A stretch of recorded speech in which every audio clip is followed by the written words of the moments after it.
শ্রোতা ভাই বোনদেরকে আমার শুভেচ্ছা, ভালোবাসা, সালাম। আপনার প্রতি ভালোবাসা, সালাম। আর আপনারা আমাকে আজকে অন্যরকম ভাবে দেখতে পাচ্ছেন, যারা আমাকে নিয়মিত দেখেন। অ্যাকচুয়ালি ২ দিন আগে আমার সাথে পররাষ্ট্র উপদেষ্টার দেখা হয়েছিল। তো তিনি আমাকে দেখে বললেন যে, "তুমি দাড়ি ফেলে দিছো?" আমি বললাম, "হ্যাঁ, দাড়ি ফেলে দিছি।" মানে উনিও ফলো করতেছে যে আমি দাড়ি রেখেছিলাম। তো দাড়ি রাখার নিয়ে একটা পার্সোনাল কথা দিয়ে শুরু করি। কারণ আমার তো একটা কথা ছিল, আমার দর্শক শ্রোতাদের সাথে একটা সম্পর্ক থাকে। তো আমরা তখন বলেছিলাম যে এবং আমি সেগুলা শেয়ার করতে চাই আমার আমার ইয়েটা।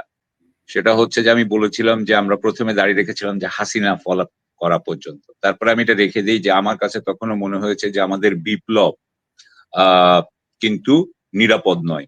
হুম? এবং আমি তখন এই ইয়েতে যে বিপ্লব নিরাপদ না ফিল করলে আমি করব না। একদিক দিয়ে এটা মনে করতেই হবে যে আমার ভিতরেও একটা সময় আসলো যে যখন মনে হলো যে না ঠিক আছে